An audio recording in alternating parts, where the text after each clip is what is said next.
کبھی کبھی ایمان چھپاؤ، کبھی ایمان کا اظہار کرو. یہ دونوں کردار ہیں. کبھی ایمان کو چھپاؤ، کبھی ایمان کا اظہار کرو. کبھی صلح کرو، دے دو حکومت جدھر بھی جائے. کبھی ذوالفقار اٹھا کے میدان میں آ جاؤ. اس لیے کہ خط کھینچنا ہے.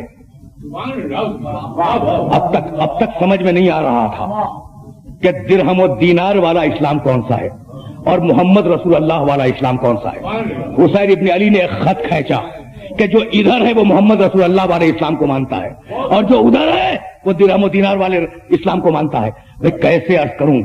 اذانیں یزید کی فوج میں بھی ہیں، اذان حسین ابن علی کے لشکر میں بھی ہے. حسین ابن علی اسلام کے علمبردار ہیں. پیسر سعد اور اس کا لشکر وہ بھی اسلام کے نام لیوا ہے. لیکن پتہ کیسے چلے کہ کس کا اسلام محمد کا اسلام ہے اور کس کا اسلام درہم و دینار کا اسلام ہے؟ بھائی جیسے ہی عاشور کے دن اذان ختم ہوئی ویسے ہی ایک مرتبہ پیسر سعد نے اپنے کندھے سے کمان اتاری اور تیر کو کمان میں جوڑا اور جوڑنے کے بعد آواز دی کہ لشکر والوں گواہ رہنا، لشکر والوں گواہ رہنا کہ پہلا تیر خیام حسینی کی طرف میں پھینک رہا ہوں. اور سنو اس کی گواہی دمشق میں امیر کے سامنے دینا تاکہ مجھے پہلا انعام ملے. دنیا والا اسلام سمجھ میں آ گیا. اب ہر لشکری کے دل میں یہ تمنا پیدا ہوئی کہ میں بھی تیر پھینکوں اور میں بھی انعام کا مستحق ہو جاؤں. جیسے ہی پیسر سعد نے اپنے کمان میں تیر جوڑا، مقتل لکھتا ہے کہ 30,000 تیر اندازوں نے تیر جوڑے. ادھر سے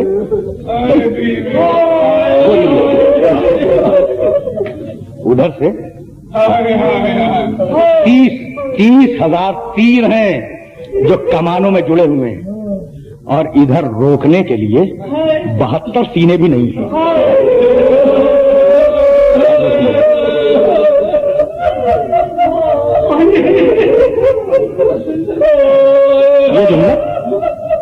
یہ جملہ میں نے بہت سوچ سمجھ کے کہا ہے کہ ادھر سے 30,000 تیر ہیں جو چلنے کے لیے تیار ہیں اور ادھر ان تیروں کو روکنے کے لیے 72 سینے بھی نہیں ہیں. اس لیے کہ ان 72 سینوں میں اس ششماہے کا سینہ بھی ہے جو جھولے میں ہے. اجرکم اللہ.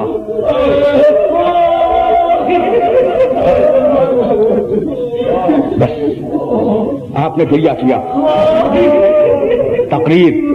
تقریر تمام ہو گئی. تیر چلے خیام حسینی کی طرف، تیر چلے.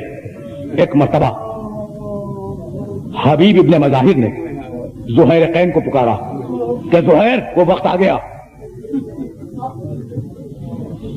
بریر ابن خزیر حمدانی نے ابو سمامہ سیداوی کو آواز دی کہ وہ وقت آ گیا. ایک صحابی نے دوسرے صحابی کو آواز دی کہ جس دن کے لیے ہم جمع ہوئے تھے نا وہ دن آ گیا. تو کیا کریں؟ تیر تو آ رہے ہیں، اب ان تیروں سے خیموں کو محفوظ کیسے رکھیں؟ تو اصحاب حسین نے منصوبہ بنایا کہ وہ لوگ جن کے پاس گھوڑے ہیں. بس آپ نے گریہ کیا، میری تقریر تمام ہو گئی. بس یہ جملے سن لیں، جن لوگوں کے پاس گھوڑے ہیں وہ گھوڑوں پر بیٹھ کر خیموں کے سامنے ایک محاصرہ کر لیں تاکہ کوئی تیر اہل حرم تک پہنچنے نہ پائے.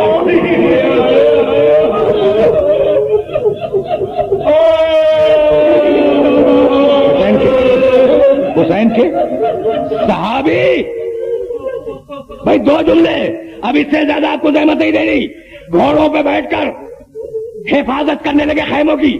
اب گھوڑوں کے درمیان میں جو جگہ خالی تھی خطرہ تھا کہ وہاں سے تیر چلا جائے، تو جو باقی پیادہ صحابی بچے وہ گھٹنوں کے بل بیٹھ گئے. بس آخری جملہ ہے تقریر کا. 2 گھنٹے تک تیروں کی بارش ہوتی رہی. جب ظالم تیر پھینکتے ہوئے عاجز ہو گیا جب ظالم عاجز آ گیا اور تیروں کی بارش بند ہوئی تو اب حسین چلے یہ دیکھنے کے لیے کہ کون سا ساتھی زندہ ہے، کس ساتھی نے جان دے دی۔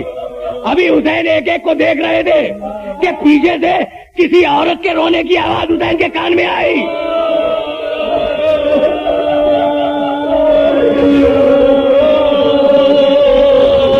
حسین کے پسے پشتے کسی بیوی کے رونے کی آواز آئی۔ حبیب ابن مظاہر اسدی سے پوچھا کہ حبیب یہ کون بیوی ہے جو گریا کر رہی ہے مقتل میں آ کر؟ کہا مولا یہ مسلم ابن اوسجہ کی کنیز ہے۔ بس آخری جملہ تقریر کا کہا کہ کیا مسلم ابن اوسجہ گزر گئے؟ کہا نہیں مولا ابھی سانس باقی ہے۔ کنیز کو ہٹایا، حسین سرانے آئے، مسلم کے سر کو لیا، اپنے زانو پہ رکھا، چاہتے تھے کہ مٹی صاف کرے کہ اتنے میں حبیب قریب آئے اور کہنے لگے مسلم تمہاری کنیز بھی زندہ ہے، تمہاری بیوی بھی خیمے میں موجود ہے، تمہارا ایک چھوٹا بچہ بھی موجود ہے، اگر کوئی وصیت ہو تو کر جاؤ۔